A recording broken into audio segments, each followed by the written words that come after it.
에베소서 강의 19번째 시간으로 하나됨을 지키기 위하여라는 제목으로 말씀을 보겠습니다.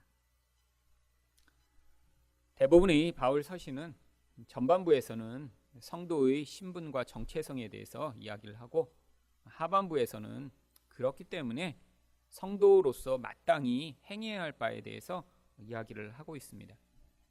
이런 바울 서신의 보편적 구조대로 에베소서도 1장부터 3장까지는 어떻게 성도가 되었는지에 대해서 설명을 하고 있고요. 또한 4장부터 6장은 그렇기 때문에 이제 성도로서 우리가 어떠한 삶을 살아야 하는지에 대해 이야기를 하고 있습니다. 그래서 1절 상반절이 이렇게 시작합니다. 그러므로 주 안에서 갇힌 내가 너희를 권하노니. 이 그러므로는 1장부터 3장까지 담겨있는 전체 내용을 포함하고 있는 것이죠. 바로 성도가 예수 그리스도의 그 귀한 피로 말미암아 이제 이방인이었고 축복도 받을 수 없는 저주 가운데 있는 자들이었으며, 또 하나님과 관계없는 삶을 살던 자들이 이제 놀라운 하나님의 은총과 은혜로 하나님의 백성 되었기 때문에라고 하는 1장부터 3장까지 전체 내용을 포괄을 하고 있는 것입니다. 그런데 또한 바울은 그런 은혜를 받았기 때문에 내가 비록 감옥에 갇혀 있지만 이 감옥에 갇힌 것 또한 하나님이 나에게 주신 사명을 위한 것이라 라고 이야기를 하며 내가 주 안에 갇혀 있다라고 하는 것입니다. 왜 이런 이야기를 하는 것이냐면, 사람들 가운데는 이런 하나님 나라의 관점에서 이 모든 것들을 생각하지 못하고 바울에게 일어난 어떠한 나쁜 사건으로 이 상황을 받아들인 사람들이 있었기 때문입니다. 아니, 하나님을 위해 헌신했다며 어떻게 저렇게 감옥에 갇힐 수가 있지? 아니, 저렇게 고난이 많은데 정말 저 사람이 하나님의 사람 맞을까? 이런 의심을 하는 사람들이 있었기 때문이죠. 그런데 바울이 이야기한 대로 우리 이런 신분이 변한 것, 우리 이런 자리가 변한 것은 내가 지금 이 세상에서 어떠한 모습으로 살아가고 있는가와 전혀 관계가 없다라고 하는 것입니다. 영적으로 신분이 변한 것이죠. 결국 이 바울의 이야기대로 우리 신분이 변했기 때문에 우리가 이 땅에서 어떠한 상황이든 어떠한 어려운 일이 벌어지든, 아니 남들이 볼 때 우리를 평가하면서 아니 예수 믿는다면서 어떻게 저런 일이 일어날 수 있어 라고 이야기하는 것이 사실 성도의 그런 정체성에 전혀 아무런 영향력을 미칠지 못하는 것이죠. 그렇기 때문에 바울이 내가 비록 감옥에 갇혔지만 나는 너희들한테 이렇게 성도로서 어떤 삶을 살아야 할지를 이렇게 권고할 수 있다라고 이야기를 하고 있는 것입니다. 그래서 1절 하반절에 그들이 어떤 삶을 살아야 하는지에 대해 요약해서 이렇게 이야기를 합니다. 너희가 부르심을 받은 일에 합당하게 행하여. 결국 우리가 하나님으로부터 부르심을 받아 이제 특별한 신분을 가졌기 때문에 합당한 행동을 해야 한다라고 하는 것이죠. 여러분, 이게 성도만 그런가요? 세상에서도 그 사람이 처한 그런 지위와 또한 역할에 따라 적절한 행동이 요구될 때가 있습니다. 여러분, 성도도 마찬가지입니다. 여러분, 성도에게는 바로 하나님이 예수 그리스도의 피로 말미암아 우리를 하나님 백성 삼아 주셨고 우리에게 놀라운 특권을 주셨는데 그것과 관계없이 살아가는 사람들이 아주 많이 있죠. 그렇기 때문에 바울이 이야기하는 것입니다. 그 부르심에 합당한 삶을 살아가라고. 그런데 도대체 무엇이 합당한 삶인가요? 예수 믿으면 나보다 더 고귀해야 되나요? 도덕적으로 정말 흠이 없는 그런 사람이어야 하나요? 이렇게 생각하는 사람이 있지만 성경이 그런 것을 우리에게 요구하는 것이 아닙니다. 아니, 그렇게 고귀한 삶을 살아가기 위해선 어쩌면 우리 예수 믿는 사람도 예수 믿자마자 다 산속으로 들어가야 할 것 같아요. 가서 남 안 만나고 유혹 안 받고 텔레비도 안 보고 그러면 죄를 덜 짓겠죠. 실제로 성경을 그렇게 이해했던 많은 사람들이 있습니다. 미국에 가면 아미쉬라고 하는 집단이 지금도 수십만 명이 살고 있어요. 이제 북쪽 필라델피아를 중심으로 아직도 수십만 명이 살고 있는데 그들은 독일에서 이제 박해를 피해서 미국으로 이민 온 사람들입니다. 거의 150년, 200년 전에요. 근데 아직도 독일어를 자기네 이제 1차 언어로 사용합니다. 그리고 동네에서 일반 학교를 보내는 게 아니라 아이들은 중학교 정도까지만 자체 학교를 다니고요. 여전히 테레비, 전화 이런 것도 사용하지 않고 자동차도 안 사용합니다. 전기를 쓰질 않아요. 그래서 집단 안에 가둬놓고 농사만 짓는 거예요. 아이들은 인형이나 장난감을 가지고 놀 수가 없습니다. 왜? 유혹받을 수 있으니까. 그래서 그들이 신기하게도 100년, 150년을 지금 아직도 그렇게 살고 있어요. 여러분, 그들의 주장이 뭔지 아세요? 밖에 나가면 유혹받는다는 거예요. 그래서 우리끼리 살면서 우리끼리 철저하게 아무런 유혹받지 않는 그런 환경을 만들고 거기 이렇게 살면 죄를 덜 짓는다라고 하는 것이죠. 그럼 복음을 오해한 것입니다. 하나님이 우리를 온전하게 만드시고 우리를 죄에서 구원하시고자 하는 것은 우리 겉으로 드러난 행동이 아니에요. 본질입니다. 죄라고 하는 본질이요. 영혼 안에 숨어있는 그 본질이요. 그 중심이 잘못되었기 때문에 그 중심으로부터 어떤 행동의 결과가 나타나는 것이죠. 아무리 겉 행동을 잘하려고 모든 유혹을 다 뿌리치고 아니 모든 것을 단절돼서 산다고 하더라도 마음의 중심이 정말로 복음의 은혜 가운데 있지 못하면 그 사람은 겉으로 나타나는 행동은 아주 고귀할지 몰라도 마음의 중심에서는 가장 무서운 악마와 같은 모습으로도 살 수 있습니다. 여러분, 그 전형적 예가 바로 성경에 나와 있는 거예요. 바리새인, 서기관 이런 타이틀을 가진 사람들로. 여러분, 겉으로 그들의 그 고귀한 행동을 아마 지금 살아가는 우리들은 절대 따라서 살지 못할 거예요. 여러분, 그들은 일주일에 이틀을 금식을 했습니다. 얼마나 11조를 철저히 했는지 자기들이 밥 먹을 때 후추 같은 거를 치면 그 후추의 10분의 1도 따로 떼어내서 헌금을 했어요. 사람들이 볼 때는 여자랑 대화를 하거나 말을 하면 유혹을 받거나 그 품위에 어긋난다고 해서 바리새인들은 심지어 자기 아내와도 길 걸어가다가 대화를 하지 않았다고 합니다. 집 안에서만 자기 아내랑 얘기하는 거예요. 왜? 여자를 보고 얘기하다가 남들이 오해하거나 혹은 자기도 유혹이 될까 봐요. 그럼 얼마나 철저한 삶을 살았을까요? 여러분, 그래서 당시 바리새인들은 주변에 있는 이스라엘 사람들한테 아주 엄청난 존경을 받았습니다. 여러분, 그런데 바로 그들이 무엇을 했나요? 예수님을 죽였어요. 여러분, 그런 거룩하고 도덕적 행동을 하고 있었는데 그들이 본질 안에는 하나님의 자리를 내려놓지 못하고 자기들이 하나님인 것처럼 살고 있었기 때문에 결국 예수님이 오시자 그를 예수로 인정하지 못하고 그를 죽일 수밖에 없었던 것입니다. 여러분, 그렇기 때문에 하나님이 우리에게 요구하시는 것은 이런 도덕적 삶이 아니에요. 겉으로 드러난 본질이 아닙니다. 가장 중요한 하나님이 우리의 삶에 요구하시는 것이 무엇인지 바로 그래서 4절에 이렇게 나옵니다. 몸이 하나요 성령도 한 분이시니 이와 같이 너희가 부르심의 한 소망 안에서 부르심을 받았느니라. 바로 하나 되게 하신 것을 지키라라고 하는 것입니다. 여러분, 이 하나됨이라고 하는 것은 영적인 이런 예수의 은혜를 받은 자들로만 나타나는 결과입니다. 여러분, 왜 하나됨이 그런 결과일까요?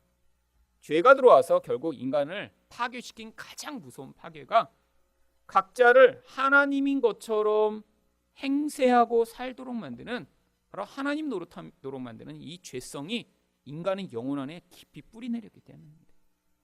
여러분, 이 죄성이 우리 안에서 우리를 지배하기 때문에 바로 하나됨이 어려운 것입니다. 다른 사람을 보면 경쟁하고 짓밟고 싶고 내가 대장이 되고 싶고 내 말대로 살고 싶은 이 무서운 욕구의 그 뿌리가 무엇이냐면 바로 하나님 노릇이라고 하는 선악과를 따먹은 모든 인간이 공유하고 있는 죄의 본질인 것이죠.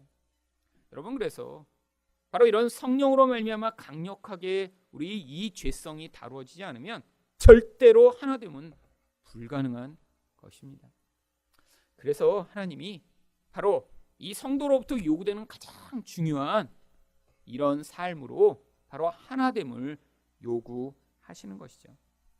결국 우리가 이런 죄 가운데 구원을 받았다면 이렇게 나누어지고 깨어지고 분열된 그 모든 자리 가운데 이런 하나됨을 위해 희생하고 애쓰고 노력하고 헌신하고 나의 뜻을 꺾고 포기하는 그 일들이 나타나야 하는 것입니다.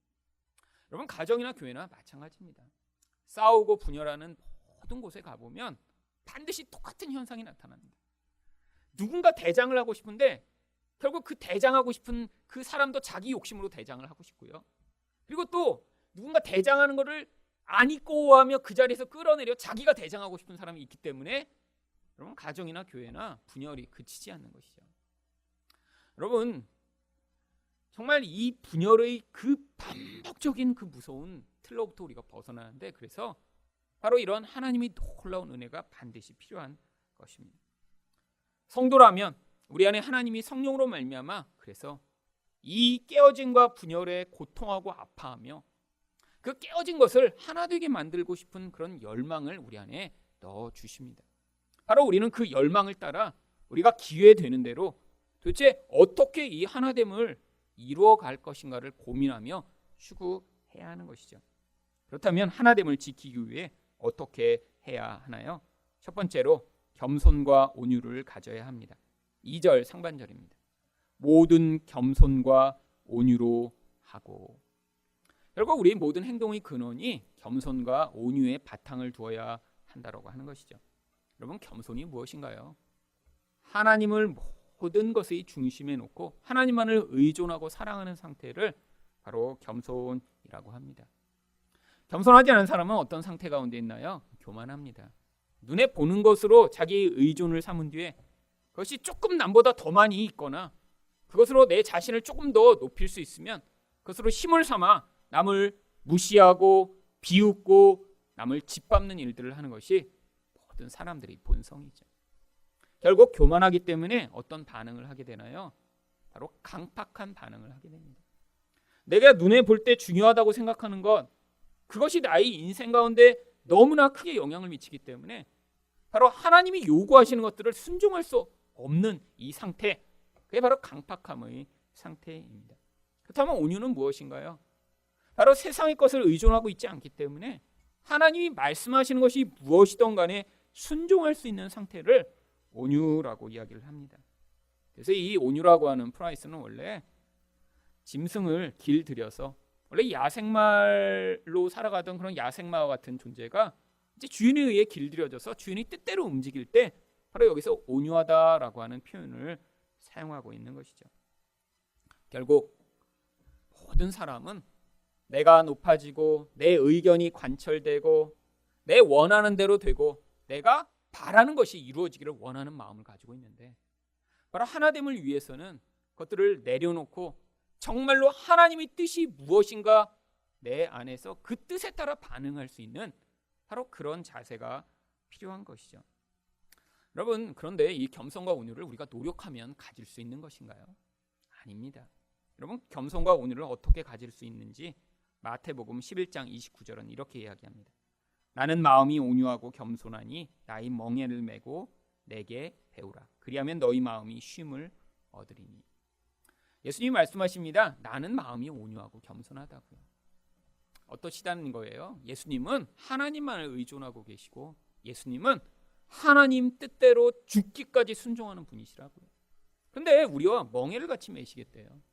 소 2마리를 하나로 묶어서 마치 한 마리인 것처럼 이렇게 밭을 갈게 만드는 그 멍에를 메고 우리에게 바로 온유와 겸손을 가르쳐 주시겠다라고 하십니다. 여러분 온유와 겸손을 배우면 얻게 되는 그런 결과가 무엇인가요? 바로 마음 가운데 쉼을 얻게 되는 것입니다. 사람들이 가장 원하는 게 뭔가요? 사실 이 쉼입니다. 다른 말로 얘기하면 안식이고요. 다른 말로 얘기하면 기쁨이고 만족이고 즐거움인 것이죠.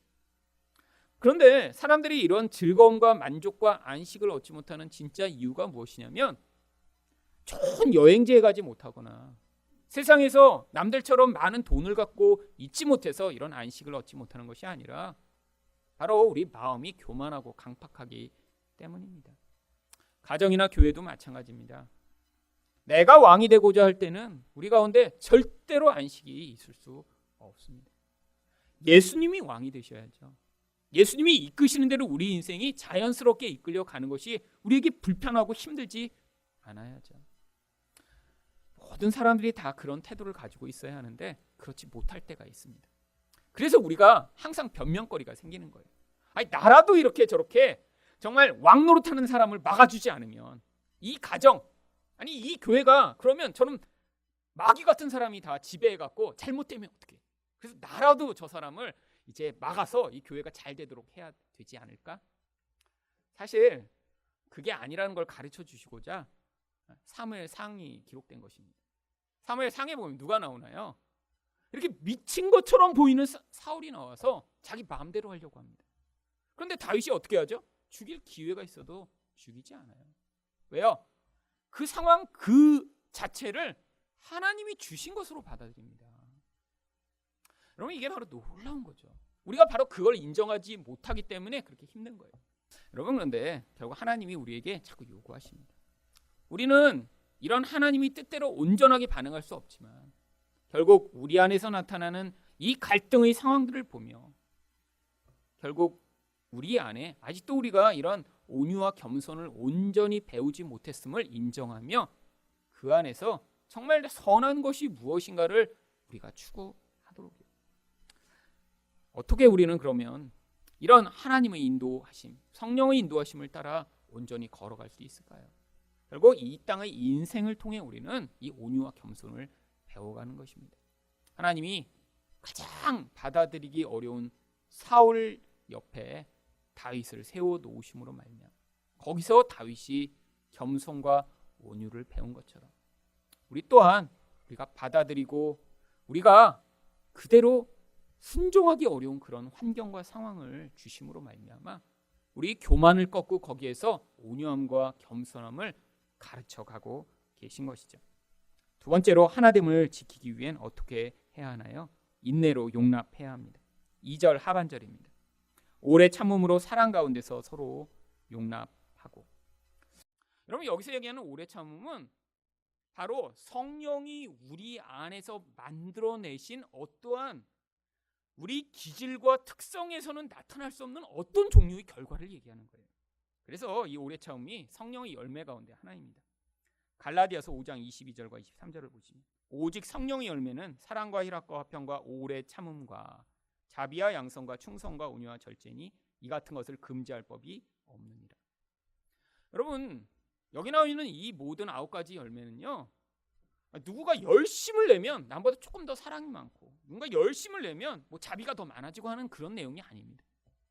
이거는 그들의 기질과 그들의 능력과는 관계없는 성령으로만 말미암아 나타나는 어떤 결과를 얘기하는 거예요.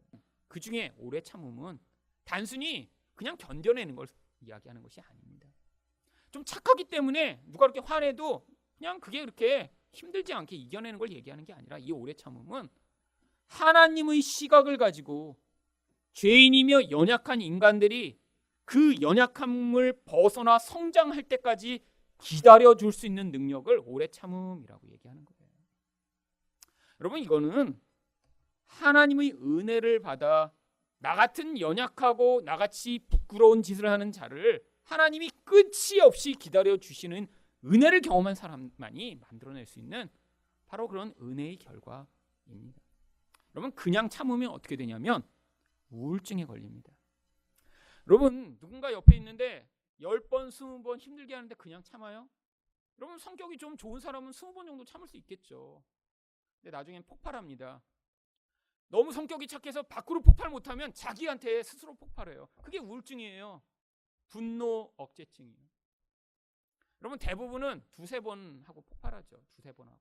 내가 3번이나 참았다 이놈아. 이러고 폭발하죠. 여러분, 그런 종류의 참음을 얘기하는 게 아니에요. 남이 성장할 때까지 기다려주는 거예요. 아직은 연약하구나. 아직은 성장하기에 지금 은혜가 지금 충만히 임하지 않았고. 여러분, 그렇게 다른 사람들을 보게 되는 이 시선, 이것도 노력하는 게 아니라 그래서 성령이 만들어 내시는 것입니다. 바로 그래서 우리에게 이걸 요구하는 거예요. 무엇을요? 다른 사람을 마치 다 같이 이렇게 성숙한 것처럼 바라보지 말고 영적인 눈으로 바라보려는 거예요. 아직도 이렇게 이기적으로 살고 있는 사람을 보면 은혜가 더 필요하구나. 아직도 나이는 들었지만 여전히 이런 은혜로운 반응을 하고 있지 않은 사람을 보면 더 성장해야겠구나. 그래서 언젠가 그의 인생에 하나님이 은혜를 베푸셔서 그가 성장할 때까지 기다려줄 수 있는 그 오래 참음이에요. 그런데 이런 오래 참음이 그래서 무엇에 근거하냐면 골로새 3장 13절입니다. 누가 누구에게 불만이 있거든 서로 용납하여 피차 용서하되 주께서 너희를 용서하신 것 같이 너희도 그리하고. 여러분, 용서의 수준과 깊이가 어느 정도인가요? 예수님이 하신 것 같은 그런 용서의 수준을 우리에게 요구하는 것입니다. 여러분, 예수님이 얼마큼 용서하셨죠? 죽기까지 용서하셨어요. 우리를 대신 죽으시고 용서하셨어요. 모든 죄를 다 용서해 주셨어요. 여러분, 바로 그 은혜를 받은 사람만이 그래서 바로 다른 사람을 용서하고 용납할 수 있는 것입니다. 예수님이 그런데 어떠한 사람들을 용납하시고 용서하셨는지 히브리서 5장 2절에 이렇게 얘기합니다. 그가 무식하고 미혹된 자를 능히 용납하실 수 있는 것은. 여기 무식하고 미혹된 자는 바로 우리들을 얘기합니다. 영적으로 보면 정말 너무 무지하여 어린아이와 같다는 거예요. 계속해서 유혹당해서 끊임없이 하나님을 버리고 우상 숭배하는 자들이라는 거죠. 그런데 어떻게 하세요? 그럼에도 불구하고 계속 용납하신대요. 왜요? 바로 인간이 되셔서 이 인간이란 존재가 얼마나 연약한 존재인지를 직접 체험하셨기 때문입니다.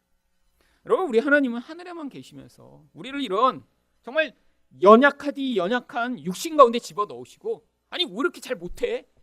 이렇게 하시지 않는다는 거예요. 예수님도 이 땅에 오셔서 피곤하셨습니다. 배고프셨습니다. 슬프셨고요. 힘드시고 아프셨어요. 그래서 우리가 얼마나 유혹받고 있는지, 얼마나 미련한지, 눈으로 보는 것 외에는 절대로 영적인 것을 받아들이고 있지 못한지 다 알고 계시기 때문에 우리가 넘어질 때마다 일으켜 세워주시고요, 우리가 약해질 때마다 붙들어 주시는 분이 바로 예수님이시라 하는 것이죠. 결국 이 예수님의 기다려주심과 은혜를 경험한 사람만이 다른 사람을 향해 똑같은 오래 참음으로 용납할 수 있는 것입니다. 마지막으로 하나됨을 지키기 위해 어떻게 해야 하나요? 하나되게 하신 것을 지켜야 합니다. 3절 말씀입니다.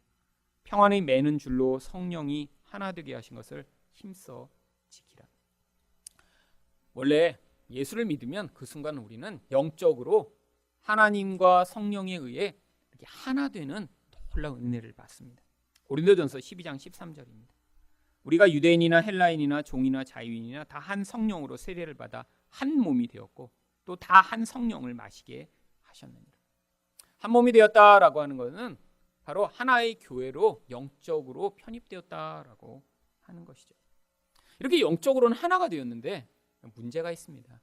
바로 우리 안에는 육신이라고 하는 존재가 영적으로 하나 된 것을 끊임없이 깨트리려고 하고 있는 것이죠. 그래서 육신이 만들어내는 그 육신의 일들의 가장 많은 내용을 차지하는 것이 바로 분열과 갈등과 깨어짐을 만드는 그 모든 요소들입니다.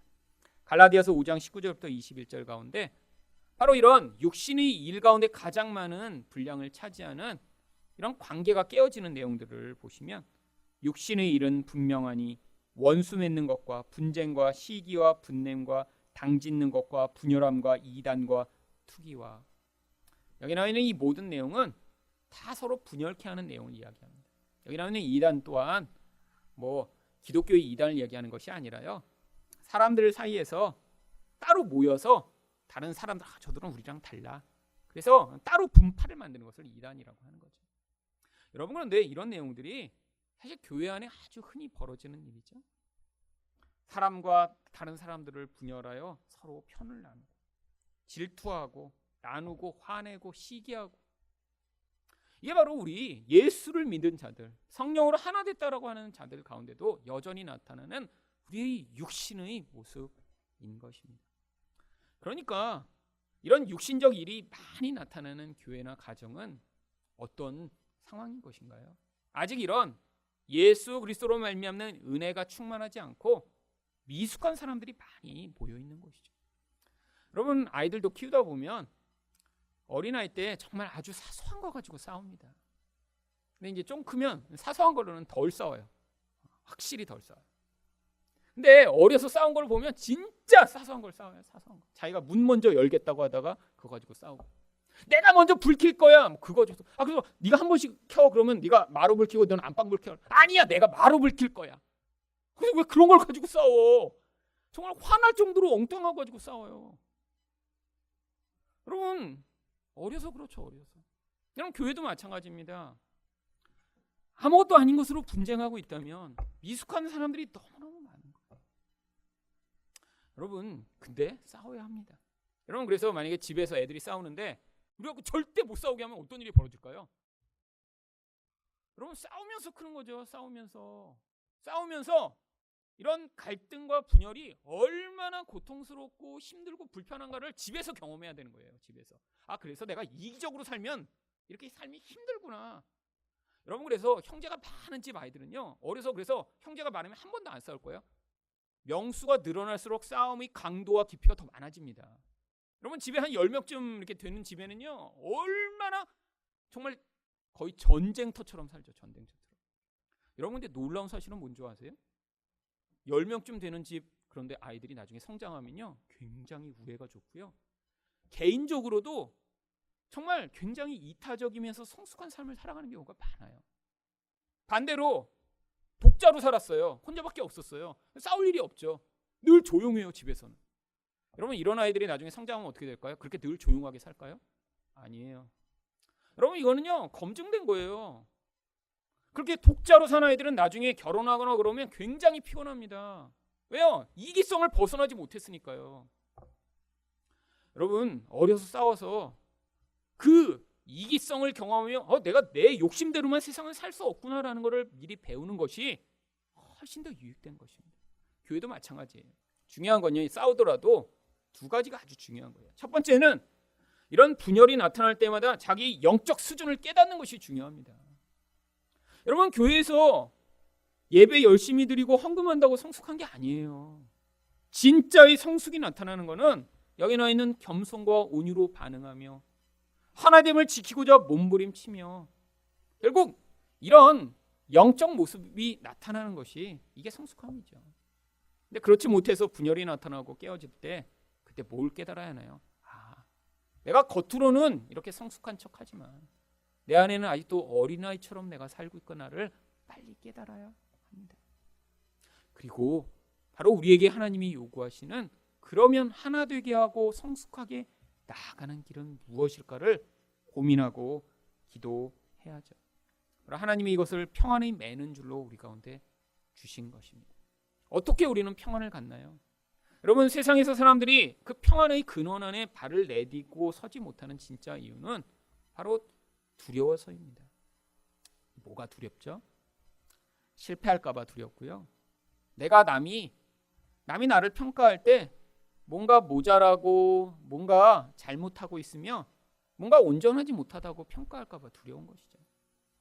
그래서 예수님을 온전히 믿는 자만이 온전한 평안을 가질 수 있습니다. 나의 행위나 나의 결과로 내 인생의 결국이 달라지는 게 아니라는 거예요. 예수님이 다 이루신 것을 우리가 받아들여서 내가 어떻게 살던 내가 지금 이렇게 노력해도 그 결과가 그렇게 시원찮게 나올 것처럼 두렵지만 내가 예수를 믿어 그 예수님이 내 인생 가운데 완성해 주실 그 하나님의 약속을 받아들일 때만 우리는 온전한 평안 가운데 설 수 있습니다. 그래서 요한복음 14장 26절부터 27절이 어떻게 평안을 얻게 되는지 이렇게 얘기합니다. 보혜사 곧 아버지께서 내 이름으로 보내실 성령 그가 너희에게 모든 것을 가르치고 내가 너희에게 말한 모든 것을 생각나게 하리라. 평안을 너희에게 끼치노니 곧 나의 평안을 너희에게 주노라. 내가 너희에게 주는 것은 세상이 주는 것과 같이 아니하니라. 곧 나의 평안을 너희에게 주노라. 내가 너희에게 주는 것은 세상이 주는 것과 같이 아니하니라. 너희는 마음에 근심하지도 말고 두려워하지도 말라. 결국 성령이 우리 가운데 예수가 말씀하신 그 말씀을 말씀하시는 우리가 그 말씀을 받아 예수님이 다 이루셨구나. 내가 안전하구나. 예수님이 나의 주인이 되시구나 라는 사실을 믿고 따라갈 때 그 끝이 없는 두려움으로부터 벗어날 수 있는 것입니다. 결국 하나 되게 하는 그 모든 요소 또한 우리가 할 수 있는 것이 아닙니다. 겸손하고 온유하게 되는 것 예수랑 꼭 붙어가는 그 사람으로부터 나타나는 거죠. 오래 참음이요 성령의 열매로만 나타나는 것이죠. 평안이요 예수를 온전히 믿어 두려움에서 벗어난 자만이 갖게 되는 바로 내적 확신이죠. 결국 바울이 우리한테 이런 것을 추구하기를 권고하는 이유는 이제 우리 안에 성령으로 말미암아 이런 요소들이 조금씩 나타나기 시작했기 때문입니다. 결국 우리 안에서 이 옛사람을 잡고 십자가에 못 박고 하나님이 이미 시작하시고 만들어가고 계신 이 모습들을 내가 추구해갔구나라고 성령의 능력을 힘입어 기도하며 추구해 나갈 때 하나님이 이 놀라운 하나됨의 축복과 은혜를 우리 인생 가운데 맛보고 경험하게 하실 것입니다.